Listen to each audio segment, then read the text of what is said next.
Good evening and welcome to Secrets of the Obvious, Part 6, where I continue to answer the questions you send me on YouTube, WhatsApp, and all the various social media platforms.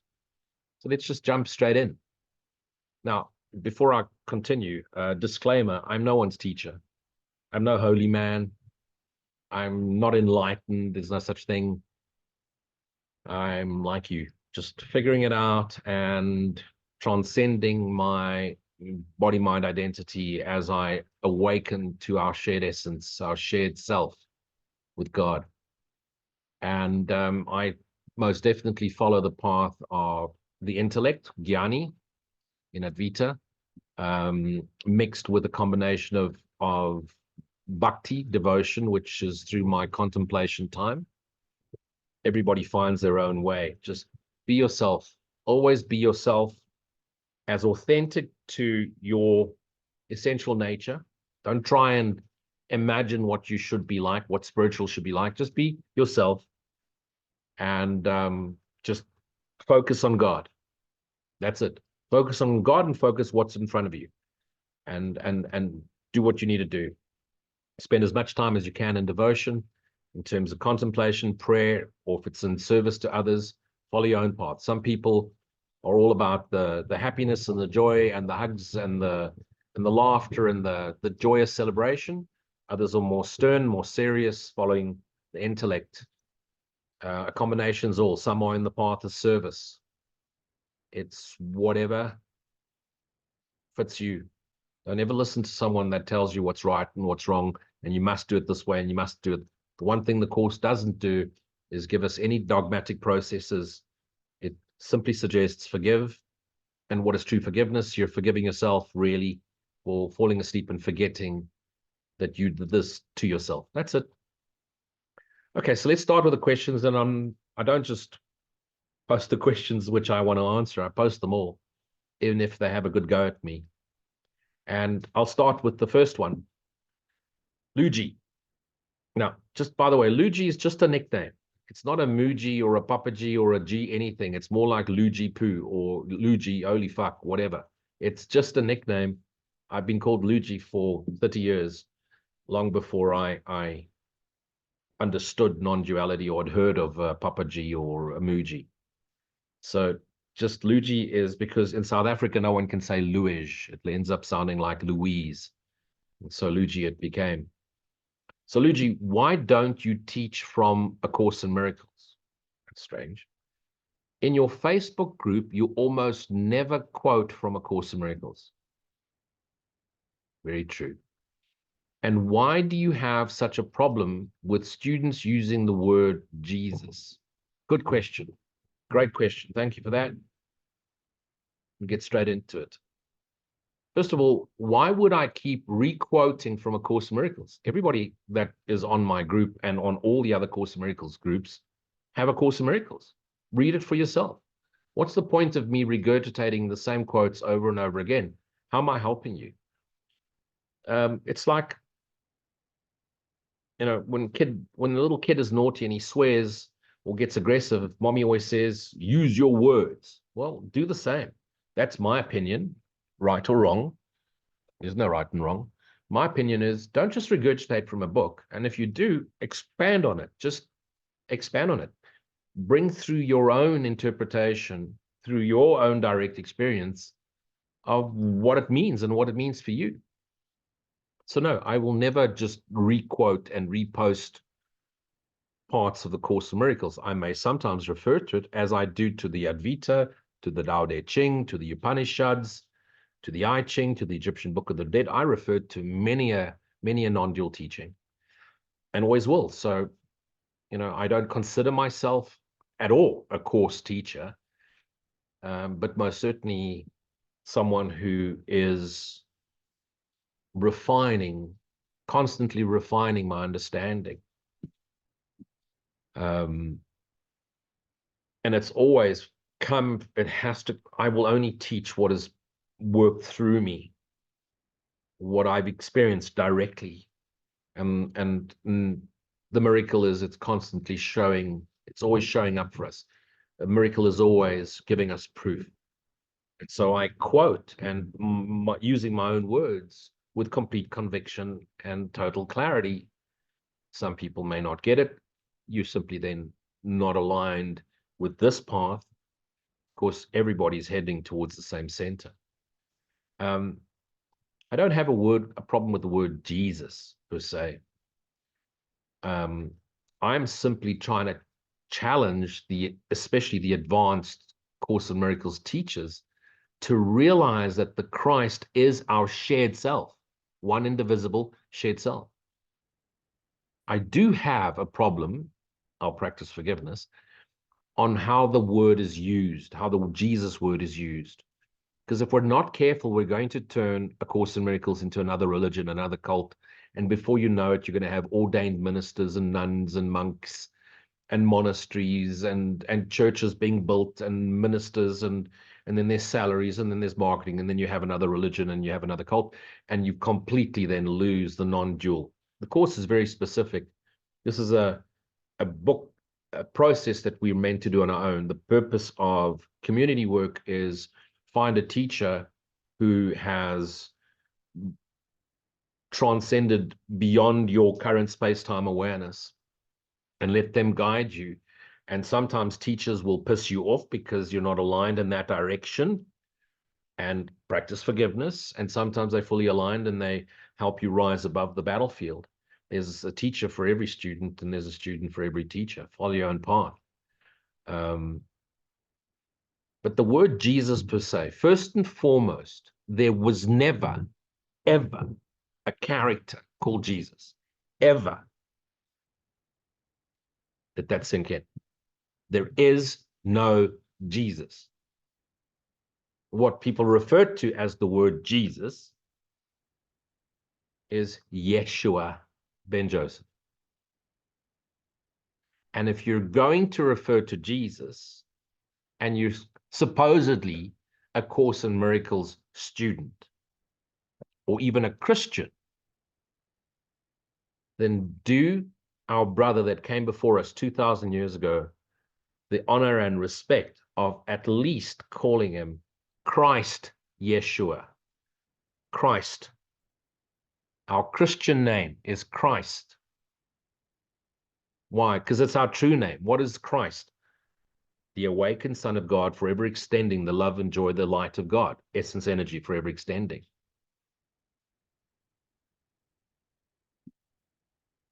Yeshua, Christ Yeshua, ascended from human consciousness to Christ-minded awareness. He demonstrated the miracle. He demonstrated miracle-mindedness. He demonstrated miracle-mindedness, and miracles are possible through the resurrection of his body-mind identity, his body-mind apparition. He brought it back to life and healed it after he was dead for 3 days. And now he's a memory, a memorial symbol, a memory symbol for how we all should behave in the dream. And as advanced learners, remember, I'm not teaching new learners to the course. And sometimes new learners have been studying a variety of non-dual subjects, so they pick up the course and they're into it immediately. Some other students have been learning and reading the course for 30 years and they haven't advanced because they have nothing to reference again. It's always good to triangulate. What the course plus two other topics will very quickly bring you into a deeper reality. So like I said, take the course, the Tao Te Ching and the Advaita Vedanta, especially the Upanishad part of it, and you watch how it all triangulates, and you'll realize they may be using different words. Like in the Advaita, they'll use pure consciousness instead of awareness, but they're all teaching the same thing. Back to the Yeshua, Christ Yeshua, a memory remember, the mind is split in half. Right mind, fully awake. Wrong mind, dreaming. Memory only exists in the wrong mind. In the right mind, there's no memory. There's just presence. Presence of what? The all-pervading essence energy we call God. Pure love, ever extending. Love is all there is. In the dreaming mind, fractures of ourselves in the past are memories. Fractures of ourselves in the past that awoke to self remain as memory. When? In the present. Why? Because they've awoken to self. And therefore, they've dissolved out of the wrong mind. There's no Jesus, you and I, in the Christ mind. When you return to Christ's mind, there's no you and Jesus. Christ's mind is pure light. It's the pure awareness of God's awareness. Jesus is a memory in the wrong mind, a memory of right-minded, miracle-minded, awakened awareness, which is what we're all progressing to through a process of purification, incarnations, purification. Miracle number 7. Purifications. What we're going through, purification is we're dissolving the body-mind obstacles to peace, the filters of identity. And so Christ Yeshua is the first of us throughout time that we're aware of, that transcended wrong-mindedness into right-mindedness. Where is Jesus now? Jesus is a fractured part of ourselves which is awake. He is now, like all of us, a part of us is in right mind, a part of us in the wrong mind. The minute we fell asleep, we bought into the wrong-minded concept, and we're now trapped in the duality of wrong-mindedness. Yet the duality of wrong-mindedness is what brings us into the reality of awakened awareness, non-duality, atonement, at-one-ment. Yes, there's a role to play in the symbolic Jesus, because at a stage when we're really struggling, we need hope, and Jesus is a symbol of hope. Jesus is a symbol of a bigger brother, a father figure that's going to hold our hand and help us up the ladder. But at some stage, as you're getting up the ladder, surely as an advanced student teacher of the course, you'll realize the non-duality of all of it. In Advaita, they speak of the jiva, the body-mind identity, returns to the Atman, Christ mind. And the Atman dissolves into Brahman, God. So what happens to Christ's mind? There was never a need for the word Christ when all there is God. The minute an aspect, a extension of God, a son of God fell asleep, now we have Christ. And then we have sons of God, the fractured projections of the dreaming mind, sons, fractured projections, all one returning. What happens when the dream dissolves into the light of awareness? One indivisible self. And what happens to that one indivisible I am self? Even I am dissolves into silent stillness, the ever-extending light, love, joyous lightness of being, which is God. There's a lot of teachers out there teaching. Jesus holds your hand, Jesus spoke to me, Jesus said, the course in the course Jesus says. As you get deeper into the, like I've said before, you've heard me say this before, when Helen started hearing the voice, had she been raised Buddhist, she would have said Buddha's talking to her. Had she been raised Hindu, she would have said Atman's talking to her. Had she been raised Taoist, she would have said the Tao is talking to me. Had she been raised in Africa as a bushman, she would have said the sun is talking to me. It was her highest idea of what the highest self could be. And so Jesus was the voice she heard. What people have now done is they've absorbed that. When you read the course, you can't but help to realize this is not written by human mind. This is written way beyond even the highest intellect. Intellect is pure ego anyway. And the truth resonates. But at some stage, the clarity of the non-dual needs to come through. And that's how I'm teaching. I find it difficult to go back to high school and teach that. It's impossible. I can only be authentic to this. And I do follow the path of Jnani. I do follow the path of intellect. I need information. And when I then bring that information into my devotion, it comes through as total clarity. And the highest wisdom is the I am, full stop. God is, full stop. Abide, gratitude. I hope that clears it up. And if, as I said recently, I posted a picture of Jesus showing his bum, and that offended a lot of people, and a whole lot of people left my group. But that also brought a whole lot of new people. In actual fact, 3 times as many as people that left, people joined. Why? Because there's enough student teachers out there that are ready to start talking from a complete non-dual awareness place. And so Yeah, not everybody's cup of tea, but as you've heard me say before, I don't drink tea. Tea's for sick people. I only drink tea if I'm dying. Okay, next question. And this is now dialing it down. This is someone who's obviously read my very first book, written 25 years ago. And they're asking this question: what happens to my spirit when my body dies? I've heard that you died. Can you tell me what you experienced? Well, in form, yes. Way back at the age of 33, I had a cystic brain tumor, and that just became malignant, and eventually I fell asleep, fell into a coma. And a few months later, they switched off the machines and declared me dead, put me into a body bag, wheeled me into a morgue. And 4 hours later, not 3 days like Jesus, just 4 hours later, I woke up and leopard crawled out of the morgue. What did I experience? Did I experience a tunnel and white light? No, I experienced instant light. And I was still aware of myself as a being, as a separate being. And I had no eyes, but I was seeing or being aware. I was aware of other beings, and we live in clusters of souls, 2,564 in a cluster, very specific. And clusters then have smaller groups that ascend in conscious awareness. And we meet beings on the other side that have been in this dream. Now, what I'm explaining to you is first dream. The spirit world and this physical world in which we find ourselves in are both constructs of a dreaming mind. When the mind fell asleep, the dreamer imagined what it could be, and for every thought he had of what he could be, that thought took form, thought form, spirit. He's had 9 septillion variations of what he could be.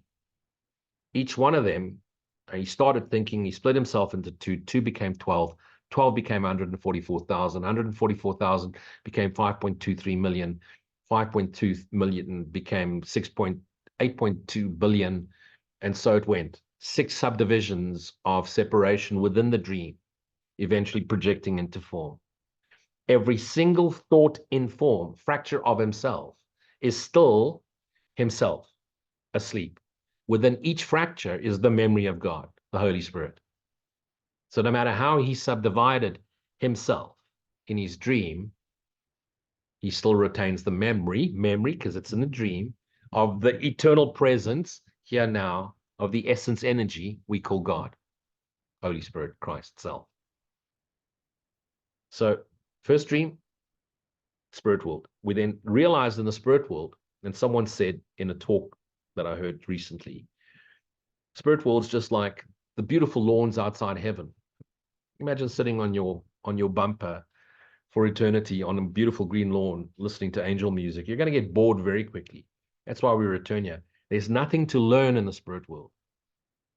And I experienced what felt like 20 years in the spirit world, where I was part of a cluster. We were part of a classroom where we learned where we discussed and learned conceptual ideas, which we then formulated and used when we projected ourselves into form. So we've come here to realize what we are through the experience of not. Everything I'm explaining to you, if you're a Course in Miracles student, this is all happening in the dream. In the dream, it's a fact. And how do I know it's a fact? I spent a 10 years of my life working as a therapist, and I did over 3,500 life between life and past life regressions on 3,500 different people. And under deep hypnotic regression, every single one of them attested to the detail of the spirit world in exactly the same way. You can read that in my book, A School Called the Universe.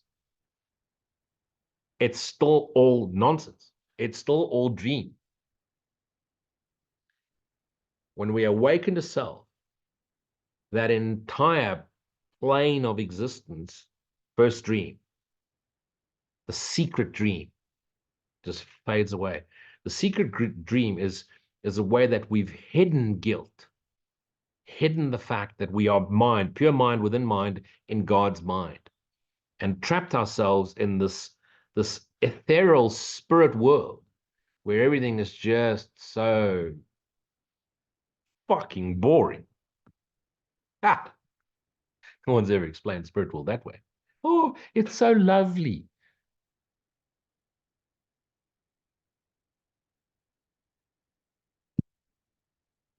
No, it's not. It's just boring. Because if it was so lovely, why didn't you stay there? Because you got bored. No matter how much you're into love and sparkles and magic and unicorns, and you love to be soft and sing kumbaya and hold hands and love Jesus, spend a couple of thousand years in the spirit world, you can't wait to incarnate. You'll take on any role. You won't care what your body looks like. You'll just want to get the fuck away from there. Of course, you don't believe me. Of course, you've got some romanticized idea of what the spirit world should be because you've watched Eat, Pray, Love and the Kingdom of Heaven and some bullshit Christian movie. 3,500 people from a variety of religions under regression explain the spirit world in exactly the same way. Exactly. And just to ensure that they weren't bullshitting me, I would take them under regression back to my soul group, my spirit group, my cluster. I'd never told anybody how many there were. Now that I don't longer do regressions, there were 6 of us in that group, and they could name each one by name. And that's what I used to make sure that this person wasn't imagining dragons. So 3,500 people under regression explain the facts of the illusionary spirit world in identical manner. So what do we come here? Do we come here to learn? We come here to unlearn. That's it. Unlearn. So lots of people have had near-death experiences. This one didn't have a near-death experience. It was clinically dead. In actual fact, they gave me a death certificate. Fuck, was it a problem to try and get an ID book and a bank account after that? So first-hand experience. And how come I came back to, and what happened to the tumor? It dissolved. Scan a couple of days after the tumor, it was gone. Of course, freaked the doctors out. I'm not the only one. There's a wonderful surgeon in America who's written several books who's undergone the exact same experience. I'm not the only one. So what happens to your spirit? Your essence energy returns. It assimilates what it needs to. Imagine like a lava lamp. It goes up there. It absorbs a whole lot of consciousness from our collective conscious mind, conscious dreaming mind, spirit world, and then it brings it back into its next incarnation, which is very reason why many people have past life memories of past famous ones, Shakespeare, Joan of Arc, whatever. You pick up, we're one indivisible mind, so you pick up from all of it and you bring it through, and you then use it in your formative years to set up your lessons. And then the rest of your life, you use those same lessons to practice forgiveness. Hope that brings clarity. Just remember, one indivisible. No matter what happens in the spirit world, this will both dream. They will collapse, and we'll awaken in the right mind and realize our self, our shared beingness, is the extension of the love of God. There's no you, there's no I, there's no Buddha, there's no Krishna, there's no Jesus in heaven. It's just pure light. We are light extending. Difference between you and Jesus is simply the idea that there's something above you. When you realize Christ is you, Jesus is a brother, not to be worshipped. Go to chapter 2, not to be revered, to be respected and loved as a brother. And to stop loading him with such responsibility of saving you and holding your hand and hugging you. And this ridiculousness of posting Jesus pictures, and it's always this pretty model-looking dude with blue eyes and curly hair and wearing sandals. No, no, no, no, no, no. You see many different non-dual, and they got a picture of Ramana Maharishi and Papaji and Muji and no. The purpose of that in your private space is you look upon the face of Jesus and reminds you of the face of Christ. You. But the minute you're starting to look at pictures and post pictures of Jesus, and there's always a kid and always hugging someone, and it's always, pastel colors and so beautiful, is you've objectifying the Christ mind. And as long as you objectify the Christ mind, you stay asleep. It's like saying, I want to know God, but please let me hang on to my little piece of heaven and my little religion and my little belief. Enough already. It's now time to transcend. Now, someone's going to say, but you're judging, Lewis. Fuck yes, I am. Try not to judge. You've just judged me for judging. I'm bringing through awareness. And of course, you're going to read it in whatever's in your head. I'm just going to represent to you whatever's inside. Practice forgiveness. I'm offering you a wonderful gift by pissing you off. If you want to be happy and flowery, go listen to David Hoffmeister or Rupert Spira. They'll make you feel good about yourself. I'm not here to make you feel good about yourself. There is no self to feel good about. Okay, this one sort of ties into that. Are there varying degrees or levels of spirit or souls? I was told that I'm an old soul. Is this true?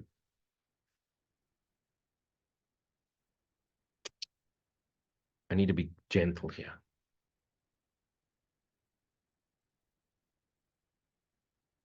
Let's just have some fun with it. Whenever anyone asks, are they an old soul? Am I advanced soul? Or the master ones always say, I'm a master soul. Then they're not. There's only two types of souls. There's the A-type soul, the R soul, and then there's the B-type soul, the just be soul. Stick to the just be souls. The just be mind their own business and they just be. The A soul wants to tell you what to do and what to say and how to believe and what to believe. Stay away from A souls. A souls is one born every minute. Practice forgiveness. What I'm about to explain now is just another fact of the dream. It still remains true in the absolute reality of God's absolute reality. In Christ's mind reality, it doesn't exist. This is the makeup of the dream. A soul, a spirit, is a thought form. A body mind is a thought in form, physical form, informed by information, taken physical form or the appearance of physical form. The part of mind that fell asleep, we call the dreaming mind or the dreamer, is also that which observes. So remember, if you're hearing thoughts and you're seeing thoughts and you're hearing your thoughts, then you're observing them. Then they're not yours. That should be clearly obvious. They appear to you. They're not yours. You don't imagine them. The only time you think you imagine them is when you're being inspired. And then you're so connected to the thought because the thought is love, inspiration, that you think it's coming from you. It's coming from your true self.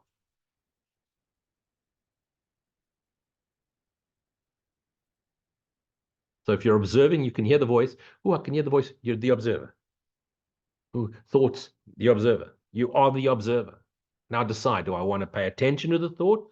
I want to wash it away. Get behind me, Satan, Jesus would say. Get behind me. In other words, you don't exist. Thought forms, remember, the dreaming mind is pop these out. These, what could I be? Am I this? Am I that? Am I this? Am I that? Every am I has become am I as this, a thought form, and now it's projected into form, thought and form. Each thought form and thought in form, and it really only evolves when it takes form. Nothing evolves in the spirit world. There's just too much angel music and fairy dust and unicorns for any evolution to happen. It's just all happy, happy bullshit. You have to come into physical hell, physical projected hell, in order to realize what we are through the experience of what we're not. Every thought form appears to be at a different level of awakened awareness, conscious awakened awareness. So they seem to evolve. So what many people have written about lovingly and kindly and compassionately are soul levels, are conscious levels awareness, conscious awareness levels. Remember, consciousness, dreaming mind, awareness, right-mindedness. Awareness is aware of nothing but awareness itself. Consciousness is aware of billions of little things, 10,000 things. Conscious awareness is not awakened awareness. It's not absolute awareness. It gets glimpses through echoes of eternity, the silent voice of God talking to us, reminding us of what we are all the time. So it appears that there's different soul levels, but remember, it's one indivisible fractured self, one. All fractures returning, and every single one of them is accelerating, bringing the dark shadows of the dreaming mind into the light. So there seems to be layers. There'll be a baby soul, a young soul, a mature soul, and an old advanced soul, a mature soul, an old soul, a master soul, an our soul. There's souls everywhere. Varying levels of the same fractured identity, all still trapped in duality. Spirit world is dual. It's not an aggressive duality like earth duality, but it's duality nevertheless. It's a secret dream where guilt and fear and sin are hidden by abstract beingnesses, which then become acute projections in this world. All of it happening in the dreaming mind. So yes, there's a variety of, who wants to know if they're an old soul? Someone who's still trapped in duality. Let it all go, my friend. Let it all go and return to the Christ. Focus only on God. And how do you focus on God? Do you create an image? Well, at the beginning level, there's the face of Jesus. There's the hand of Jesus. Then there's the candle, and then there's just the breath work, and then there's just abidance. Focusing God is focusing on the inner presence of the silent stillness, which is all-encompassing, omnipresent, omniscient, omnipotent, omnificent, the creative energy in everything. Be present, be still and know I am, full stop. God is, full stop. Focus there. Forget about soul levels. There was a place and time for that. Akashic records and kundalinis and, star children and unicorns. There was a time for that. We're now transcending this. We're now really moving into non-dual. That's why you found a course. Put that stuff down. Things are triggering you, practice forgiveness. When it's not triggering you, practice gratitude and abide and be aware and extend that presence awareness. You're there. You're closer than close.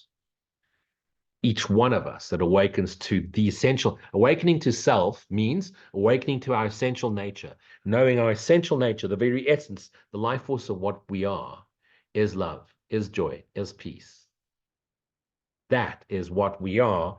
That is what God created us to be and extend. Be that knowing. Next question. My father passed away during COVID. I'm really sorry to hear that. And this is tough. My heart goes out to you, my bud. I wasn't able to see him before he died. I wish I could have one more conversation with him. Can you help? I'm prepared to fly to South Africa to sit with you so that you can channel him through. So this is obviously someone that knows me from 30 years ago as well. I don't channel anything but ourselves now. So, but first and foremost, really, I can give you a little bit of guidance, but the help is within you. And, I really don't want you flying all the way to South Africa. Just pick up the phone and phone me and I'll guide you through it.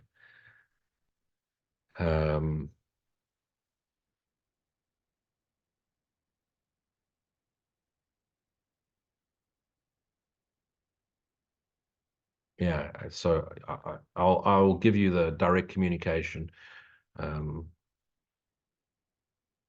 I will connect you with that part of your fractured self, which appeared as your father. So your father and you and I and all 8 billion of us are fractured parts of one dreaming mind. Your father is just a fractured part, which is in a closer proximity with you in this first dream.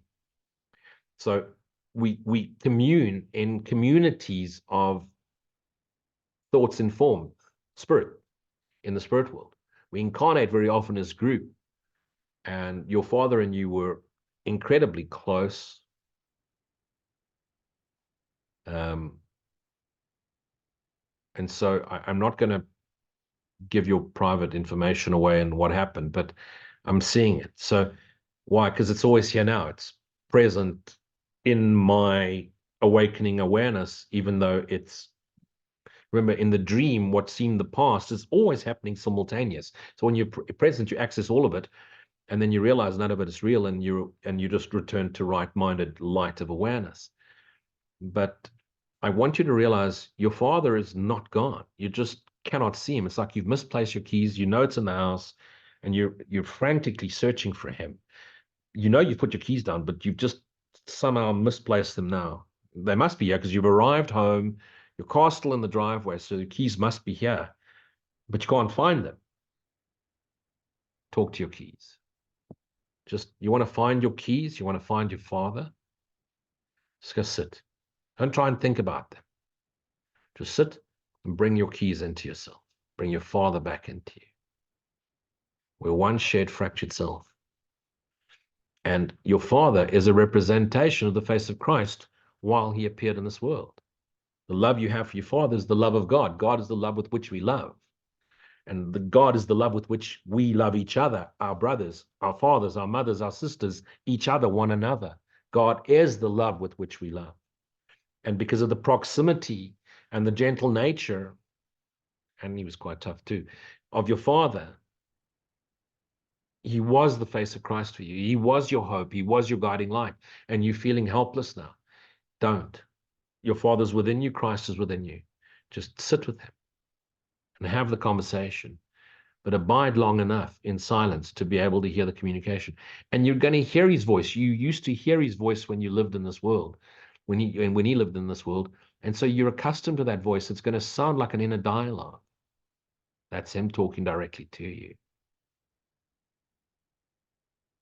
Enjoying the projection, but it's not about the projection. It's about the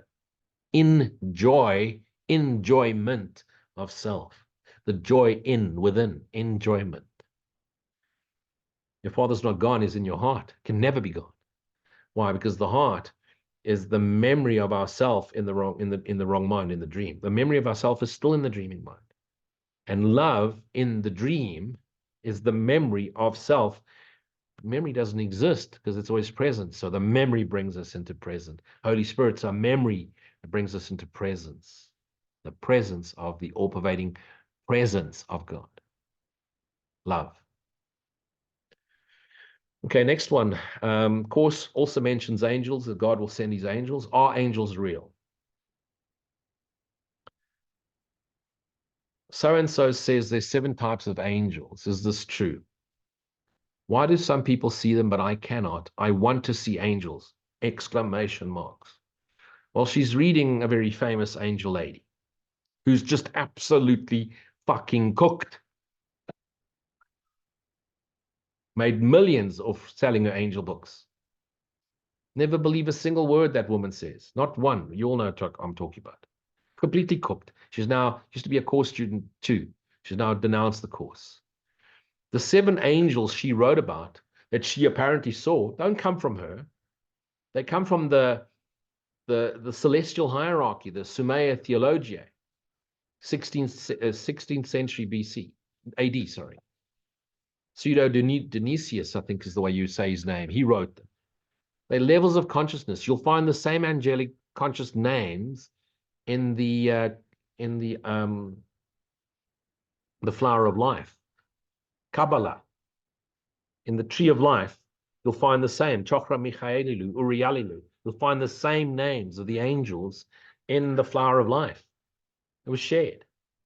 It's levels of consciousness. An angel is a messenger. It's a messenger of a different level of consciousness. In the fracture, there's a variety of levels of consciousness that, when completely combined, make one indivisible self.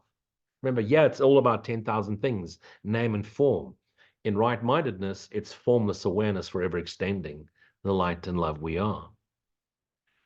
So what about those people, those little children that see angels? This one used to when he was a kid. Don't believe a word I say. This one's cooked. And so this Uriel character that appeared to me the first time I was 9 years old is really just a apparition. This is a physical apparition. That's a less physical apparition of the voice for God in a palatable way the little kid could relate to. If you imagine angels with wings, there's no oxygen in the dreaming mind. What are they going to do with wings? Where are they going to fly? There's no air. They have no need for wings. There's no wings. It's fractures of our higher selves being messengers to ourselves. When the Course says, I will send you my angels, what the Course is speaking about is, hey, stop the bus. When you read that, it says God is going to send you his angels. Put the book down there and then. Get up, grab your wallet, go to the nearest shopping center, go to the back of the shopping center, okay? And you'll see all the kitty cats and dogs that need feeding. You go into the shopping center, you go buy a whole lot of cat food and dog food. You feed those furry animals. They are the angels. And the minute you're feeding furry animals, you realize where the angel is. It's you. Be the angel. Stop looking for angels. Be the angel. The minute you can be the angel, what do you see? Your mirrors reflected back at you, and the whole world becomes a world filled with angels.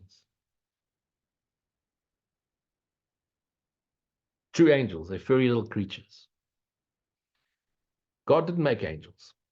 The dreaming mind made angels. So who's God's angels? They're those who are willing to be his messengers, the mighty companions that are willing to lift you out of your misery, lift you above the battlefield. I live with 3 angels.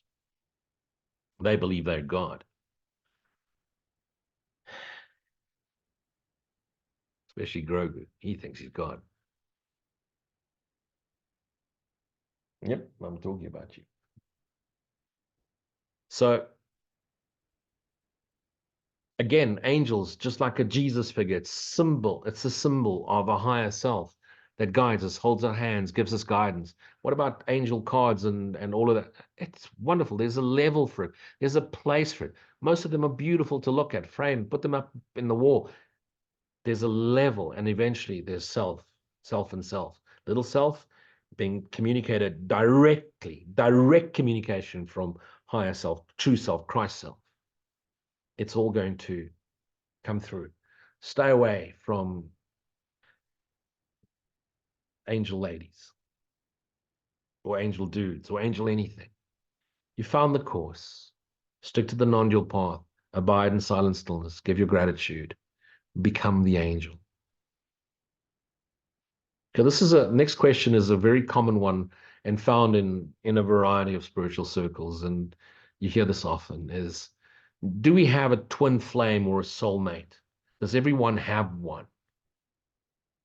Absolutely, everybody has a twin flame, and that twin flame is Christ. We didn't want to hear that. Christ is our purified right mind. It's our heart. Twin flame, heart, and awakened mind. Together, connect, extend. Mind, heart, one indivisible self. What about the body? The body doesn't exist. And the heart's not the physical heart. We're talking about awareness, consciousness, together, extend. Okay. What people really want to know is there the perfect special love dash hate relationship waiting for you in your dream of separation? Are you going to find the one who's going to make love to you and bring you flowers and sing kumbaya with you and hold your hand while you go to one after the next Course in Miracles seminar, and he's of course going to be so handsome and just perfectly designed like a Greek god? Do the Greeks have gods? Right. So you want to know he's going to just love you and only have eyes for you and just hold you and cry with you, but he's also going to be a cowboy. You're going to have a bike, but he's going to do gardening. He's a tough guy. Bruce Lee. But he's going to want to go on gentle walks with you.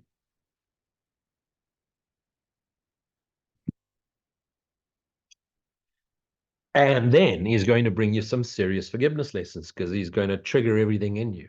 So yes, you can have the beautiful soulmate, special love relationship in the dream if you so wish. Hey, you manifested the entire fucking universe. You did. No, I didn't. You did. You have to take responsibility for being the dreamer. That's how you awaken yourself. And it's like, someone else did it, and I'm just a projection of that. No. Every single one of us has to take full responsibility for being the dreamer and realizing we made manifest this entire universe. God's got fuck all to do with this universe. Absolutely nada, zero, zilch, fuck all. This is all you're making. Uranus, Saturn, Pluto, Mars, every star nebula, the entire damn thing. You dreamt it up. So you can dream up and make manifest special love relationship, a house, a job, and everything you've ever wanted. But everything you've made manifest, all it's done is it's made you trapped in the dream of separation. Let it go. It's time. Let go, let God. What does that mean? Align. Thy will be done. What would you have me do? Where would you have me go? What would you have me say? To whom would you have me speak? What would you have me learn? And God is just saying, please just shut up. Stop asking questions. Abide. Stop looking for love in all the wrong places. Stop looking for the perfect country, perfect job, perfect house, perfect partner, perfect. There's no such thing in the dream. It's all perfect because it's all designed to fuck you up so badly that you eventually get to the place where you say, God, there must be another way. And God says, yes, there is. But you're going to fuck up a few more times because you're going to do the course for 20 years before you realize it's non-duality, before you realize it's you speaking to you and there is no Jesus. It's all you, Christ, the Son of God, extending God's love. But you're so trapped in your dream, wanting it to be special and magical, that you don't realize it's so simple. The course is simple if you just leave your fucking beliefs at the door. But you don't want to. You want a twin flame. You want paradise, but you want to know God. You want to see angels, apparitions, but you want to know God. If you knew God, it's silent stillness, ever extending, the love, joy, the light we are. There's no you, there's no me, there's no twin flame, there's no heaven, there's no Jesus, there's no cat, there's no dog, there's no universe, there's just light. And it's joyous. How do I know? Return to self. You'll know. Do we have a twin flame? Lord God of our being, the only flame, a twin, to become one. Christ awakens to self. Holy Son of God. Oh, the next one. The next one I had to put in because it was so funny. Practice forgiveness. Start now before I even open my mouth. Start now. I'm sorry. Please forgive me. Thank you. I love you. Luigi's really fucking us off. He's really pissing us off. He's really challenging us. Okay. First of all, just so you know, I've never hunted an animal in my life. I've never killed anything that wasn't trying to kill me. I don't believe in sport hunting, hunting trophies, shooting anything. If I was to hunt, it would be with a knife and it'd be one-on-one battle. I'd chase up the deer or chase up the bear, whatever.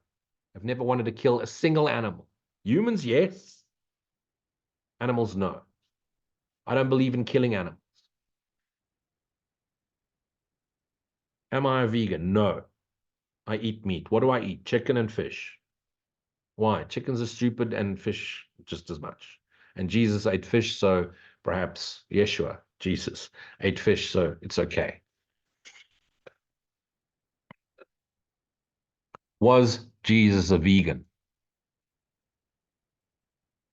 How do I know? Let me use my psychic ability. Tap into the dream. No, he wasn't. In actual fact, Jesus did a lot of wine drinking and shisha smoking. And he loved to eat the odd grasshopper, but he ate fish, so I'm told. And chickens too. But there weren't many cows around because the Romans ate them all. So I don't know. Was Jesus a vegan? Next question is, I attended a retreat and A Course in Miracles master teacher said that Jesus was a vegan. Is that true? Do we all have to become vegans to become enlightened? Next thing you're going to be asking me, do you have to stop smoking and drinking coffee and Coke and whatever in order to be, do you have to stop sex? Do you have to stop riding a motorcycle? Do you have to dress in white and face east and sing Kumbaya all the time in order to, first of all, there's no enlightenment. There's an awakening to self, the recognition of our shared essential nature with the primordial energy we call God. That's it. That's awakening to self. And you don't just go poof, feather, silence, and dissolve up your Uranus as your Kundalini is lit with the light of awareness. It's just, here I am, still talking shit, still pulling the piss. This is the total nature of what I was like. And by the way, this is gentle, Lou. This is me being gentle, being not the 9 o'clock news and Course in Miracles all in one. And don't need to be liked by everybody. I have 2 friends and I pay them well.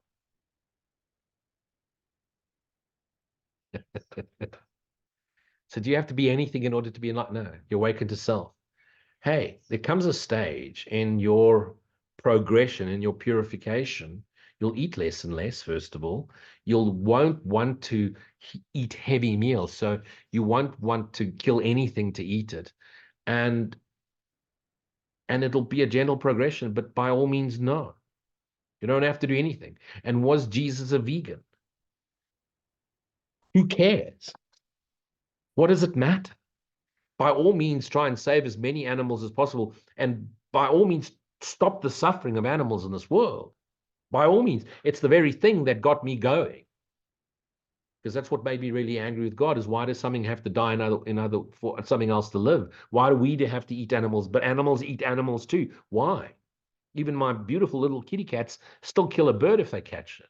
Why? It's not like they don't have cat food. I feed them once a month, for fuck's sakes.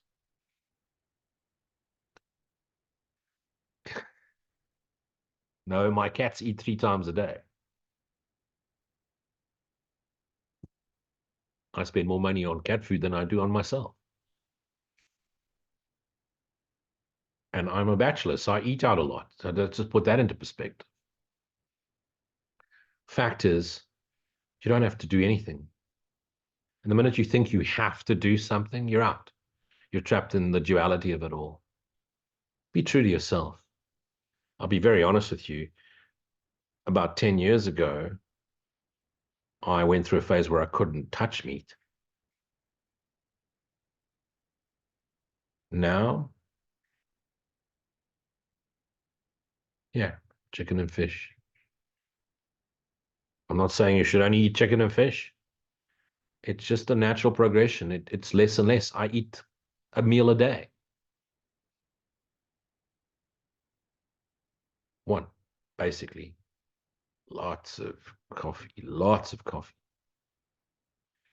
I think you should drink at least 24 cups of coffee a day and at least a packet of cigarettes. But that's my enlightenment process. Don't take me seriously, and certainly don't follow me. Your lungs aren't designed for that. I only started smoking in my 40s, so by the time I'm 80, my lungs will be fucked. Most people start at 16. By the time they're 30, 35, 40, they're struggling. Hey, I won't live forever in physical form. I do live forever. So let's stop there, and then we can return to the group and you can ask more questions.